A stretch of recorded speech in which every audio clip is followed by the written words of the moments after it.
رابع مرة أسجل الرواية دي وتتقطع، خلي بالكم يعني. السلام عليكم ورحمة الله وبركاته، عاملين ايه؟ يا رب تكونوا بخير وكل سنة وانتم طيبين.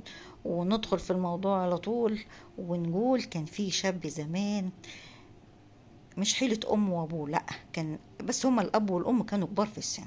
زمان يا جماعة، زمان كانت الواحدة اتخلفت بالتمانية و16 وال24 عيل، والله العظيم زي ما بقول لكم. انتوا ما تستغربوش.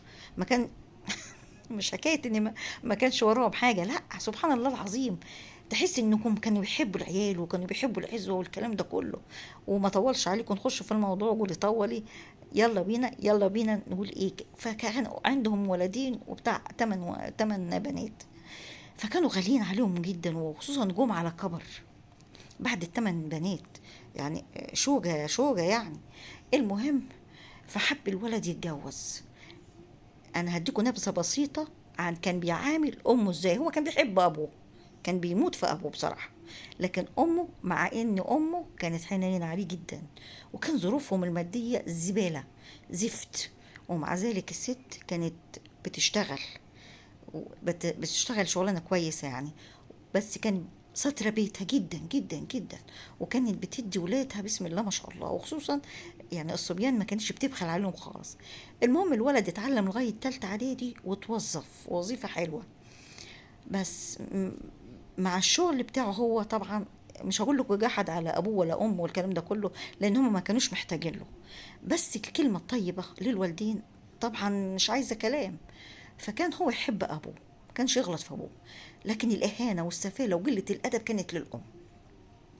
ومع ذلك الام كانت تعبده، او تعبد الولدين بمعنى اصح. المهم، طولش عليك وقولي طولي.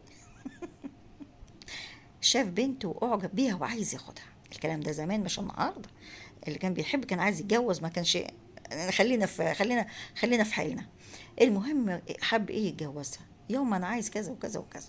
ما كانتش تعرفها، مع ان الدنيا كانت قليله وبسيطه، بس برضو من الناس كانت بعيده شويه عن بعض. المهم، قالت له حاضر يعني. راحوا الاتنين مع بعض وخدها والكلام ده كله. الاب كان كبير، فخد والدته وراحوا. طبعا دخلوا البيت الناس زيهم بالظبط كده، يمكن متوسطين، زي اقل منهم بحاجه بسيطه. عايزين نتجدد لبنتك والكلام ده كله. البنت ما كانتش حلوه، او بمعنى اصح سبحان الله العظيم، الولد كان ايه من الجمال، صوره من الجمال كده، سبحان الخالق العظيم. اما هي لا، هي كانت مقبوله الجمال، ومع ذلك الولد كان بيموت فيها. سبحان الله العظيم، زي ما بيقول المثل: حظ العمشه تحت الفرشه. صح ولا انا غلطانه؟ المهم ايه، امه ما رضتش تتكلم. ماليش دعوه، انت حر، طالما عجباك خدها بالهنا والشفا. المهم اتقدم والكلام ده كله. البنت قالت لابوها: لا، انا مش عايزاه. رغم انه جميل، ورغم انه موظف كويس، ورغم انه هيعيشها حاله. سبحان الله العظيم، القلب وما يريد يا عم الحاج. المهم ايه، برضه مشوا مكسورين الخاطر والكلام ده كله. بعد ما مشوا، الام والاب طبعا مش لاقيين فرصه احلى من كده بالنسبه لبنتهم، وخصوصا بنتهم مش متوسطه الجمال، لا ده اقل من متوسطه الجمال. فضلوا على ودن البيت. كان الخصله دي على فكره زمان والنهارده يعني ما راحتش، موجوده من قديم الازل. المهم يا بنتي هيعيشك يا بنتي، كان يا بنتي ماشي، هتقبليه بعد الجواز. المهم وافقت البنت.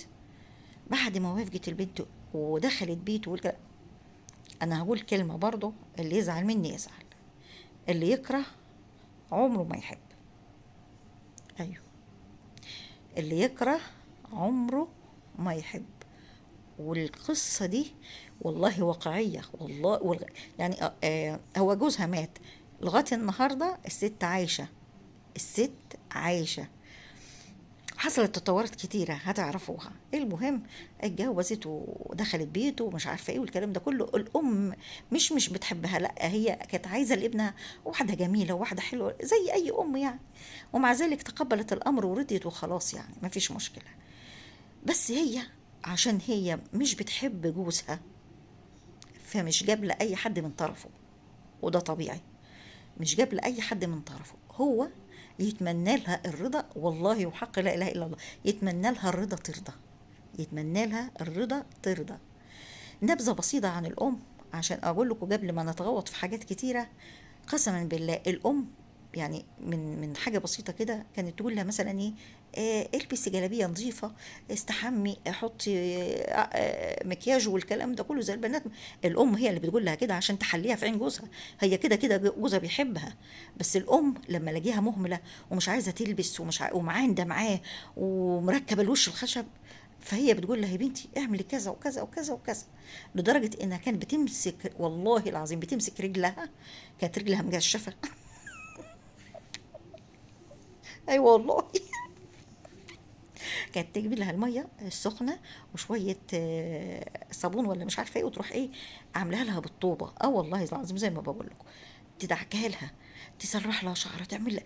يعني بصوا كانت بصراحه الام الله يرحمها ويشهد عليها الحي كله، الأم ما قصرت، ومع ذلك اتجابلت بأسوأ المعاملة.